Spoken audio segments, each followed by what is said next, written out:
hozirgi kunda qo'zg'algan bugungi meni mavzumni qo'zg'atgan narsa xalq orasida yana bitta gap.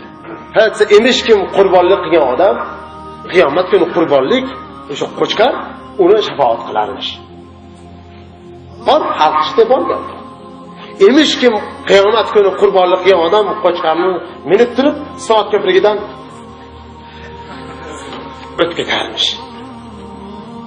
Men bu mavzuda alohida shuncha tanladimki, odamlar bizni qiyomat kuni shafoat qiladigan narsa qo'chqar emas. Shafoat qiladigan narsa nima? Shafoat nima o'zi? Shu haqida gaplashmoqchiman. Har kuni Allohim shafoatini nasib qilgan payg'ambarimizga duo qilayotgan va shafoat nima? Shu shafoat haqida sizlarga tushuncha bermoqchiman bugun. Shafoat nima? Shafoat degani bir odamda hojati bo'lsa kutmayotgan.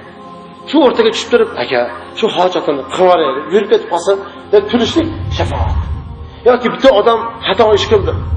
Gunohga yoki bunisiga jazoga loyiq bo'lib turgan paytda o'rtaga tushib olib, advokat qo'ying endi aka. Shuni qilmang, bir safar xato qildi deb turib, eplar haligini chiqarib shafoat. Bunaqani so'z aytilgan nima deyiladi? Shafoat, himoya deyiladi. Dunyoviy shafoat ko'p. Hamma bir-birini shafoat qiladi dunyoda. Uyda ozgina bir urush chiqib qolsa, bolalarni otasi uramansa kim shafoat qiladi? Ayasi, dadasi qo'ying endi o'zbasing endi shafoat qiladi.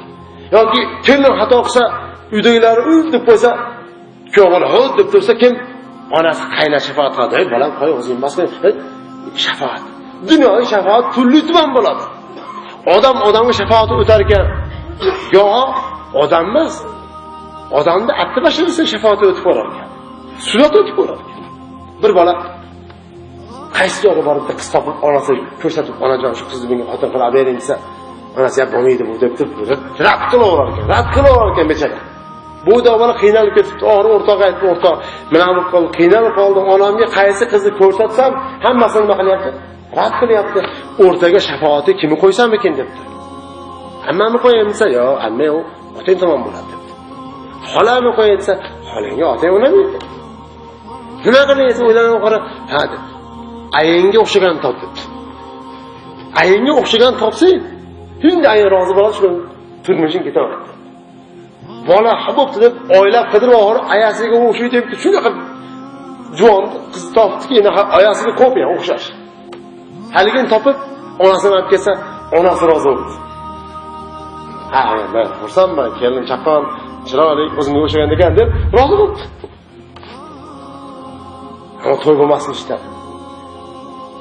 O'rtoq hisobda nima bo'ldi desa, ham rozi bo'ldi. Nima to'ymayapti? Endi otam norozi bo'lyapti degan ekan. Bu dunyoviy shafoat. Dunyoda odam bir-biriga shafoat qilib, himoya qilib, to'sib, bu qilib yuraveradi. Ammo biz aytayotgan oxirat shafoati nima u? Shu haqida gaplashamiz. Asosiy biz o'ylayotgan shafoat qachon bo'lar ekan? Oxiratda bo'lar ekan. Biz Allohdan duo qilib so'rayotgan shafoatlar oxiratda bo'lar ekan. Kimlar shafoat qiladi? Kimlarni shafoat qiladi? Mana shu bugun va undan keyingi jumalarda shu shafoat masalasida astoydil bitta kelishib inshaalloh o'tib ketamiz. Shafoatga kim muhtoj? Birinchi savol. Shafoatga kim muhtoj? Shafoatga g'olibo 99 gunohkor odamlar muhtoj. Gunohkor odam shafoatga albatta muhtoj. Ammo shafoatlar turli-tuman bo'ladi. U degani gunohkor odam degani butun bashariyat muhtoj ekan. Hayotda gunoh qilmagan odam bormi? Yo'qda. Narigi Alloh subhanahu va taoloning narigi hayoti bizga beradigan oxirat hayoti uchun odam eng yaxshi oladigan narsasi nima? Eng qimmatbaho. Shafoatga muhtoj bo'lmayman. Harakat qilay o'zim. Shafoatim qanaqa? Bu ikkinchi doполнительный variant bu, qo'shimcha variant bu. Men avvalo o'zim amalga so'yadi. Ko'pchilik bizda xatosi bor. Nima qiladi? Shafoatga so'yadi. Xudo o'zi payg'ambarimiz shafoat qiladi. Bu mavzular haqida gaplashyapmiz mana. Avvalo odam shafoatga emas, o'ziga o'zi harakat qilish kerak. O'zi hamma ish turib mukammal qildim degan taqdirda oxiri shafaat nuqtasi ozgina bir joyda qolib qoladi. Biz Allohning oldiga olib borgan narsamiz nima? Nahotki birovning qo'lidagi shafaatni olib borsak, bu birovning qo'lida, u bizning qo'limizda emas. Biz nima olyapmiz Allohning oldiga? Shu haqida o'ylanishimiz kerak. Nima olyapsiz? Hayotingizdagi eng qimmatbaho narsa nima? Bir er-xotin urushib ketibdi. Janjalli er-xotin olsa bo'lmay iloji yo'q. Illoki bitta oilaning ichida bo'lmagan. Payg'ambar Muhammad sallallohu alayhi vasallam bilan Xadija onamiz orasida janjal biror marta bo'lgan emas. Er-xotin urushib ketibdi. Er-xotiniga xafa bo'lib ketingdan debdi. Uyingda yoqtirgan eng qimmatbaho nima bo'lsa ol, ketmay, roziman dedi. Soat bo'ldi. Hozir kechirib qoldi, xonadonga men qayerga boraman? Ertaga tarafga ketaman. Babtonizim dedi. Ayol aqlli, esli ayol ekan. Hozirgi nima aqlli ayollar topishi qiyin bo'lyapti. Esli aqlli ayol nima qildi?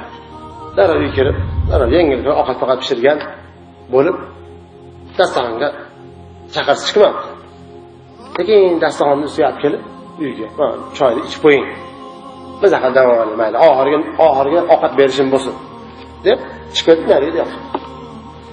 Endi choyni ichgan, yarim soatga qolmasdan uyqusi kelib, uxlab qolibdi. Ertalab turib qarasa, boshqa uyda uyg'onib ketibdi. Bunday qarasa boshqa uy. Bunday ko'zini ochib, ko'zini ishga, bunday yaxshiroq qarasa, qaynotasining uyi ekan. Judosi darrov xotir ketdi. Meni kim olib keldisa, kecha men sizga dori qo'shib qo'ydim, demadilar. Uxlab qoldingiz. O'ylayapsiz u eng qimmatbaho nima yoqtirsang olib ketaver. Eng qimmatbaho siz meni shunday. Shu bilan yarashib ketdi ekan.